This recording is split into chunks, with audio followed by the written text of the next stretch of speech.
Jonas ndakuramutse ndaguhe n'ikaze. Murakoze cyane turabaramukije. Mumeze neza ga John? Tumeze neza turakomeye. Namwe ni sawa? Tumeze neza. Musi w'Imana wagenze gute ga Jonas? Musi w'Imana wagenze neza kuko Yesu ari we Kristo. Yesu ni we Kristo. No musi byakunze ko mujya gusenga ga John? Ego twagiye gusenga. Ni iki cyafashije? Ikintu cyadufashije nuko ariho imirongo itarimo twagarutse ko mu byanditswe vyera. Na cyane cyane hariya muri Timoteyo wa 2 igice cya 3. Bariko barigisha ku bihe vy'iherezo cyane cyane umuvuga butumwa yari yahagaze cyane ku bijanye n'aha hantu mbega ibihe vye twavyinjiyemo hanyuma arekana ko by'ukuri kuva igihe umwami yazira ivyo bihe vye twavyinjiyemo ariko aravuga ingene intumwa Paulo yandikiye umuhungu wayo mu buryo bw'impwemu Timoteyo mumenyesha ibijanye n'ingene mu vy'iherezo hazoba hari ibihe bigoye abantu bazoba bikunda bazoba bakunda amahera vyigisha rero mu buryo budasanzwe bwadufashije gutahura uburyo ibihe vy'iherezo bimeze kandi ingene biba bitoshe kandi ariko kandi ko bitegura kugaruka kwa Kristo. Cyari ibihe vyiza. Yabiye ko ibyo bimeze gute? Ibihe vyiherezo nk'umuntu kumbure atwumva yumva ati mbega ibyo tubirimwo canke turabirindire ko biza. Ibihe vyiherezo ane yahagaze mu kwerekana uburyo umuntu ashishika kononekara ku ntimatima y'icari na cyane cyane ariko arasobanura ingene ukuntu abantu usanga bikunda usanga batubaha abavyeyi badakunda babo arekana ko ibi byose ari amashami ashobitse ku cyaha cononye intimatima yacu mu ntari kandi kwibi ari bimwe mu byo Paulo yavuze ko bizoranga ibihe vy'iherezo. Kumurengira ku bantu batakuzi sijya mbere muje mu kiganiro baza ko rigira kabiri nimba ntihenze. Yego. Mugabo birashobora gushika ugasanga rero nk'umuntu yugurira no munsi akaba ari rya mbere yumvise Jonas Praise. Mbega Jonas Praise by'ukuri ninde? Jonas Praise no musore afite imyaka 33 yizeye Yesu muri 2009 cyangwa 2009 ariko abandanya urugendo rwo kwezwa ndi umusore ndakijijwe nsenga muri Upper Deliverance International Church ndi umwarimu mu ishengero ndashabisa abavyeyi bose mba mu Kanyosha. Yego. Abavyeyi murabana? Abavyeyi tubana baba Igitega muri komine Bugendana. Yego. Niyo musanzwe muvuka? Je niyo mvuka. Yego. N'uyu rero Samuel na Jonas Praise uguma witirana aguma haza Samuel ko Samuel Praise Jonas Praise n'umugenzi wawe nawe nyene. Yego.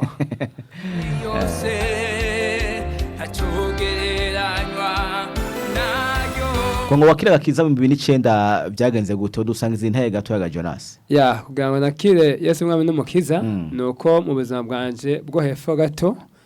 navuke mu muryango w'abagatolika hama muri famille yacu harabayeho amakan yashitse y'umatavu bwa kabiri urazi ko ashobora kwakwegwa n'ibintu byinshi hama twisanga rimwe na rimwe tugenda ku bintu by'abapfumu rimwe na rimwe abapfumu gasanga bateranya abavyeyi banje n'ababanyi ko ariho abantu boba kumbe baturoga hama rero ubwo buzima ndabanga imyaka 13 kuva ndi muto mutoyi wanje yankurikira yarapfuye n'uwundi yankurikira arapfa naje hageze igihe kimwe inkuba yakubise igome njyamyeko ariko hamwe n'ubuntu bw'Imana igoma kugwa kiza hondi cyagwe kije inyuma hanyuma kandi hari n'igihe inzoka yigeze kunjya ku gatsinsi ndamara nk'umwaka urenga mama genda mpetse kandi kuva ico gihe sinasubiye no kuvuga neza abantu banzi bazi ko mpamvu ukuntu tuntu tureve icyongereza kanyura kuvuga cyane gusumba mbere n'ikirundi kubera ako kantu kabaye kubera ubwo buzima rero nari nabaye mu myaka myinshi twama competition twama ku bintu byo kuja ku bafumu narumvise nyine binduhije cyava muhira bafumu nta gucimba warbato kujayo nagiye mbekeshe nagenda no kwiberayo barabajama nagenda kwiberayo amaye iminsi kugira ngo nari nkiri umwana ivyo n'ababango by'abavyeyi biki sinabitaha ko nabona bimeze nk'ibintu by'imwe mu kuntu uburyo nabona uwo muntu yabikora hanyuma maze gukwiza mu myaka 13 narumvise ko muri ubwo buzima nari ndimwe muri ako karere nk'iyo guma ndabubamo cyamanuka nk'uje mu gisagara nje kondera ubuzima bisanzwe ariko mfite intumbero yo gucika ivyo bintu niho rero inyuma y'ubuzima butari bwiza ngenda bamwe burebure ntoshobora kudondagura nagiye gukora ahantu hamaca mpura n'umwana w'umuhungu yasengera muri Anglikane kandi iyo Anglikane ntarakizwe naho ndayicako bariko bagera wanje na duhasho nta kwinjira nkabapinga nkavuga yuko ari abandi bantu donc sinawe nk'abantu nyene bari mu mana hanyuma ico gihe maze kuja gukora aho hantu umubosi nshikiriza umuhungu we w'imfura yitwa Kwayo yasenga muri Anglikane hamaje amubwira ati uyu ni uzohora ubaza icyo uzobukeneye cyose ni wo mubosi wawe utambaye ni uzobaza hama nawe yari umwana w'umunyeshuri w'imyaka 17 na imyaka 16 tufashe umwanya wo kuganira sinigeye nisanze ndo ndamushinga nta buzima maze mugiye kirekire bumbabaje atangwa kunshinga intahero y'ubutumwa bwiza bwa Yesu ambwira yuko kuba muri Yesu ariko kagikonye ko kuruhuka afite imyaka ingahe yafite imyaka 17 cyane imyaka 16 hama kubako nari na muntu nubwo nari mu gatolika nakunda kuja kwishapure narinzi ivyanditswe bitari bike hama narinzi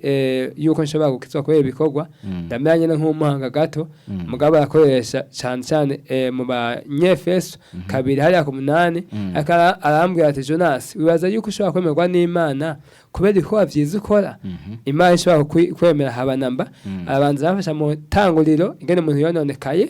hanyuma aramfasha igikorwa Imana yakoze biciye mu mwana wayo hanyuma caramfasha kungene aho mu banyefeso agakiza tukakira biciye mu byo twakoreye Imana ariko tukaronka biciye mu kwizera icimana yadukoreye muri Kristo Yesu asherekana rero yuko dukizwa ku bw'ubuntu twatsindanishizwa kubwo kwizera rero amaze kunyeka yuko agakiza ingabire y'Imana cyasanga je nta contribution nimwe mfisemwo kuva ico gihe cyanavuga ati ganza sabwa mukama cyanadoze ibiganza uwo mwana yari muto kabisa imyaka 10 ngumva bari muto yego yari muto cyane kubwira ubutumwa no kandi mvucirwa ngumva wari muto imyaka 16 yego urumva ko yakoze ikintu gikomeye cyane yego uwo mwana ubu umwaka w'ubungu barakuze yego barakuze uno papa yego wowe ico gihe watahura ko by'ukuri agakiza ari iki bwa mbere kubera ko batubwira yuko nk'ubuye ugiye okay babona kuvuga yuko abantu badoja kwa shetani ari abantu bakora ibikorwa bibi bakaba abantu badoja mu ijuru ari abantu bakora ibikorwa byiza hamanje kuba imbere yo kuza n'ibijumba kwa nabaye umwongere haca ntabwo gushira ku munzane imyumbati twiba n'ibijumba twiba twagiye kuragira haca ntabwo kubona ubwo bintu twagira ko buharurwa mu bikorwa bibi kandi ko batugisha amabwizwa 10 ya Mose ari mu itanguro 200 hama ngarutse nkaraba ko urenze ko rimwe muri ayo uba wabirenze ko byose hacamara ko byukuri F na majewe mu bantu adoja muri iryo juru ntarimwo ariko hagoma ico kicapo kibagiti rikangerageze kwinamura harageze n'igenda reka bindi twakwatura bungere ntango kugerageza gusenga no kugerageza uburyo bwose nico gihe twahuriyemo niyo muntu ngerageza kudakora ibyaha no kwita byinshi kugira ngo numve yuko nyene no kwemesha kudoja mu ijuru ariko mu cyama kandi bahojewe nari mfise abakiza nabifata nkuko tugerageza kubabeza bihagije nuko ibikorwa byiza vyemeza Imana bigatuma twemera yego byumvikana ko ico gihe waje Bujumbura uri muto yego umva wabwiye ibyo gakiza mu 2009 ucurizira Yesu Kristo yego nico gihe nyine wari wamanutse uva Igitega nibugendana yego ucuzi Bujumbura mu mwaka wa 2009 nishenge waje imbere y'u 2009 naje imbere kuko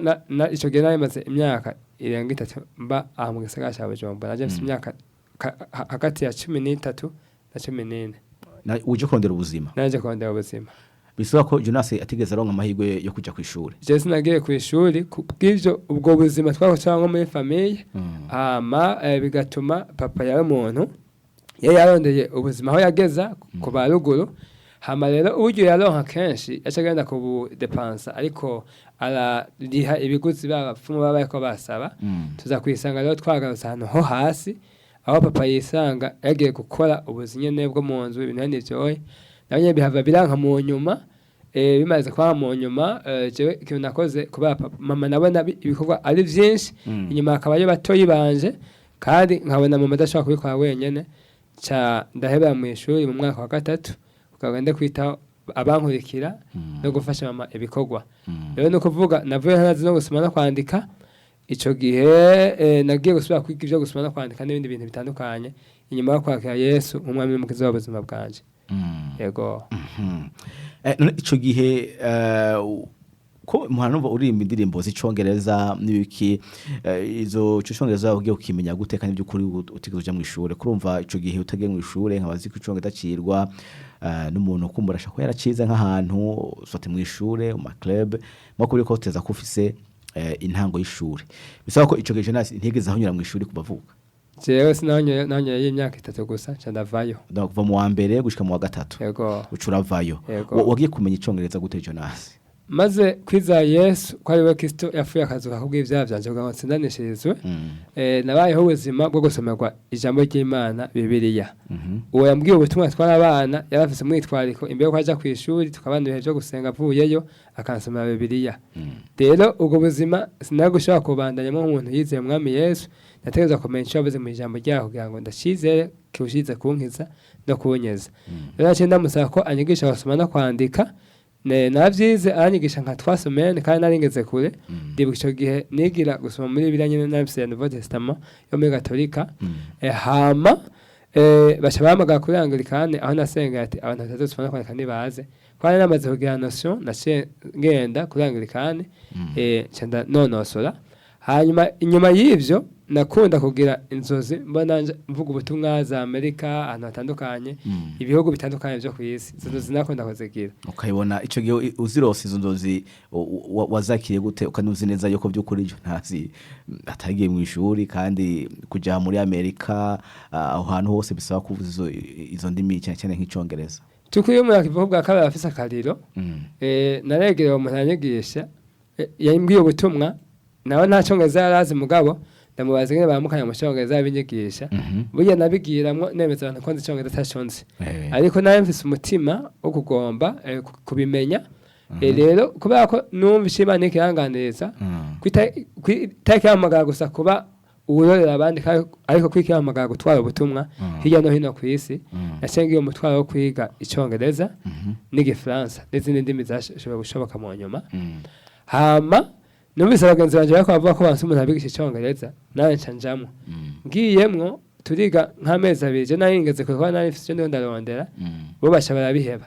uwo mwigisha rero yarize kaminuza yaza kunyigisha aho kazi nakora aranyigisha icyongereza kubera ko 2010 2011 icyongereza ncaye bwavome ngaha mu Burundi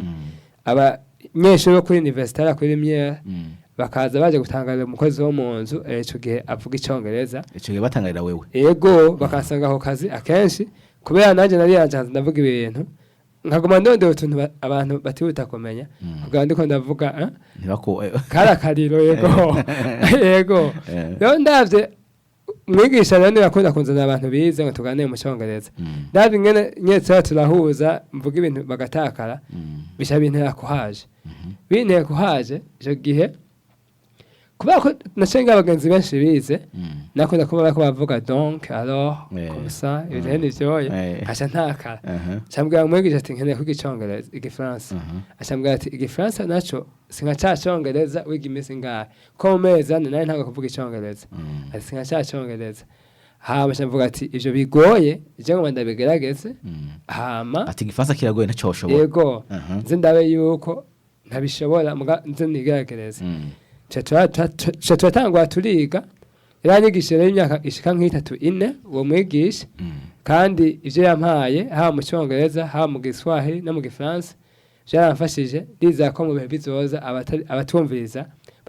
bazoshobora kumva indimi nyandikiye z'icyongereza z'igifaransa icyongereza cyo kirahari igifaransa igiswahili ndiho ndagerageza n'icyesipanyol ndazi yuko vuba bazokuva quelque chose yego mugabo ku cyongereza coco uriyemera avuga ati ubu je narakitse ndakimenya icyongereza kuva 2015 nawe mu interprete ndamaze gusobanurira abazungu benshi ku isi yego sandino mu ishami ryitwa World Evangelization Nowadays no mu myaka nagize voyage ndagenda za Nigeria namazeyo iminsi itari mike rero ndamaze ko interpretera abantu batandukanye hose ha muri Afrika Asia America Europe ndamaze kwinterpretera abantu bavuga icyongereza benshi. Jonas atigeze yagarukiye mu wa gatatu nyene ntawumare primaire mugabo aragira uwo mwete wo kwiga icongereza hanyuma ubu akaba ashobora gusigurira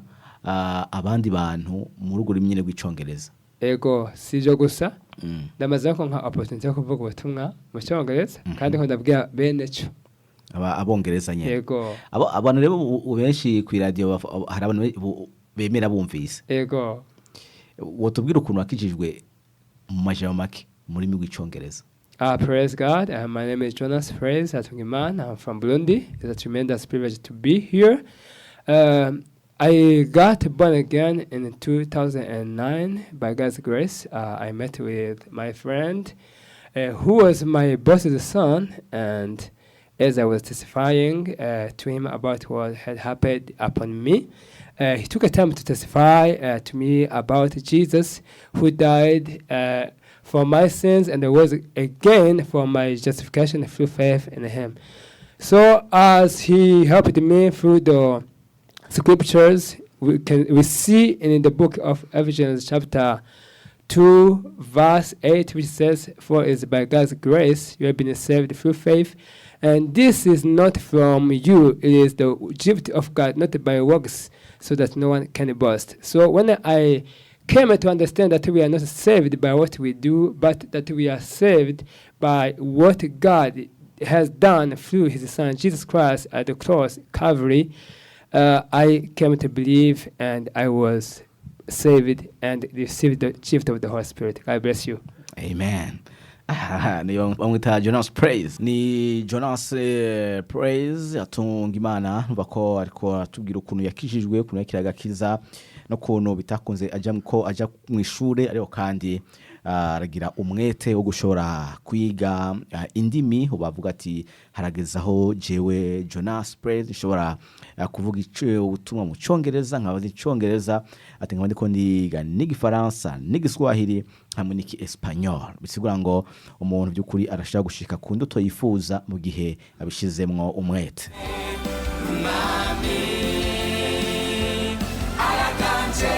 Ino ndirimbo wise ngo izina rya Yesu ni fise ubuhe butumwa mu majambo make? Indirimbo izina rya Yesu imatanye n'ivyahozwe ntumwa igice ca 3 n'igice ca 4,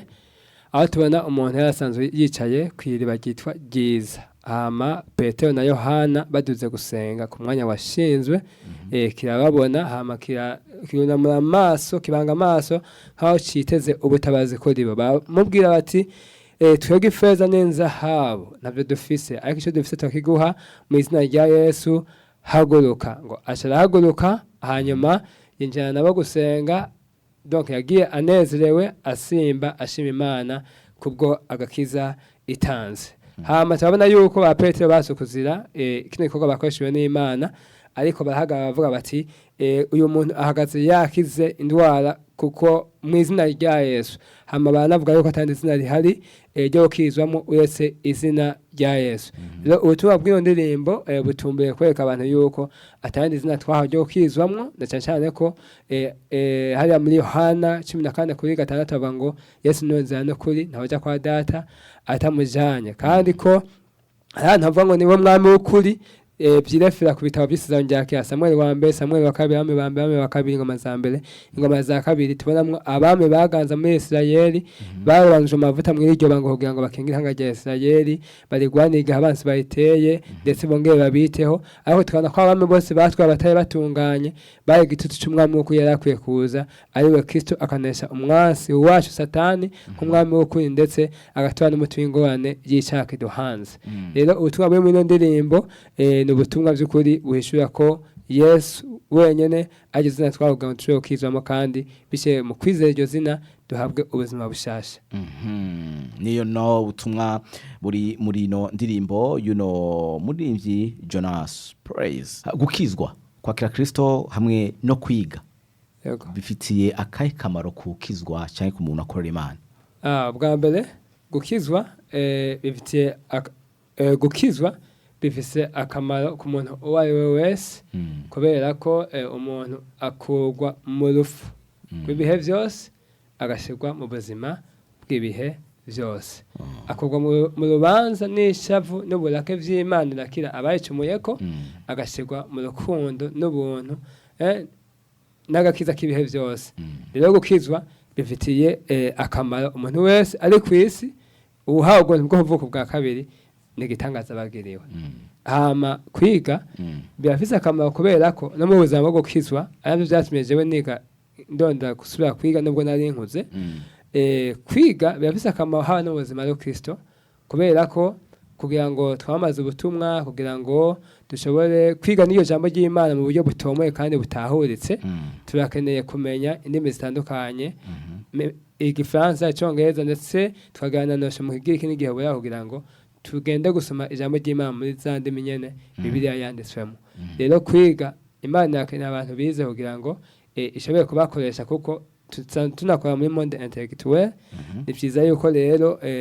umuntu agira umutima wo kwiga nubwo bitoba ubuzima bwa misi busanzwe ijambo ry'Imana rihari kugira ngo turisome twongere turyige hama tubyigisha abandi Jonas mu kuririmba ko wifuza gushikahe mu kuririmba kwanje ubwa mbere bwo kugira ngo ndavyinjiremo nanavuze ko je ntandi muvuga ubutumwa niyumvire inzara ya mbere hafi yo kuvuga ubutumwa bwiza mu majambo make kandi ashobora gushikira benshi vyoroshe sanga inzara yo kuririmba niyo nzira ya mbere ya hafi Imana yatanze yonyene kugira ngo dushobore gushikana kure ubutumwa bwiza rero kubwanje kuririmba ndifuza kugera kure cyane ndetse atari mu Burundi gusa ndifuza gukora kugera aho umwami azoshika ko nshobora kugera hose kuko wewe yarahaganye kuva ntaranabaho aho nkwiye kuzoshika rero ndifuza kugera kure nkakora indirimbo nyinshi zitandukanye mu Kirundi mu zindi ndimi zitandukanye kugira ngo n'abatumva Kirundi nabo nyene bashobore gushika ubutumwa bwiza kandi nabonye ko nibwo buryo bwa mbere bworoshe no gushika ibimesha makuru nkuko mwashoboye kuduha ajyo kuba mu isamizi ry'ivyizigiro kugira ngo dushobore gukomenika ijambo ry'Imana muri kino kiganiro nyene cyadufashije kugira ngo gifashe abandi rero kuririmba ni nzimo ya mbere ituma turonka akaryo ko gushikira abantu benshi mu mwanya muto kandi uko iyo dufashe iyo nkunzi tukayishiramwo ikaba yofasha benshi bashoboka mu mwanya muto nuko ni saa 10:31 musabikiriro abakunzi bindi bazo guhimbaza Imana ga John icyo dusaba abakunzi badukurikirana ubwa mbere tubakeneye amasengesho yabo icyo ni cya mbere kubera ko Pawulo yandika avuga ati dushoza byose no duha inkomezi cyose rero tuba dukeneye Imana bwa mbere ariko ukandi turabasaba gushishikara bakurikirana ko tuba turakora ku ma YouTube Facebook atandukanye kugira ngo bibandanye kubafasha kubw'icubaro cy'Imana yego wobwira indirimbo ziramajahe n'izimbuga zindi mukoresha indirimbo zanje nshobora zisanga cyane kuri YouTube yego wandika Jonas Praise atunga Imana yego izina rya Yesu cyangwa urukundo I worship Jonas Praise cyangwa utazi Praise wandike Jonas atunga Imana gusa urashobora kubona ibikorwa byacu nuko kumuri mu gusozera nuhe muririmbyi mu Burundi wifuza ko mwokorana indirimbo Apollinaire kuva ntarakizwa kandi kuva ntarakizwa no kugeza amaze kwinjira mu by'ikirirenje ni gake nshobora guheza curite ndiko ndarimbisha ntareje ndimbo ya Apollinaire ndakunda inspiration iri mu ndimbo mpimbaza Imana ririmba rero igomwami yashinze n'icagera ayo bantu nta wundi n'abandi barahari abo bose ba Samuel Praise n'abagenzi kandi nabo nyene bari mu bantu by'ukuri nifuza yuko ba bienvenue muremyi baranandongoye muri kahise yego abo bose n'abantu nifuza ko by'ukuri dushobora kuba twokwana ibikorwa mu bihe biri imbere indirimbo isanga kuri YouTube wandika Jonas Praise atunga Imana cyangwa Jonas atunga Imana ucubona indirimbo ziwe ariko kandi ntiturabona amashusho Jonas kuriki amashusho mutayakora kubera iki turacyaye mu isengesho iminsi yose intango hari igihe ibitoroshe ugasanga uburyo si bwinshi cyane ariko kandi murakavuga ati reka muri ubu buryo umwami dushoboje tube turashikiza ikiri ku mutima mu buryo ubu dushoboye ariko mu bihe bizoza twizigiye ko nyine biri mu byo umwami azadushikanako. Yego Jonas ndagushimire cyane ko namwaje mu kiganiro. Ndabashimiye. Murakoze. Nizere ko n'ikindi gihe turatumiye muzoza. Nuko tuzoza. Murakoze ni ngaha dusogino iganiro ndabashimire cyane.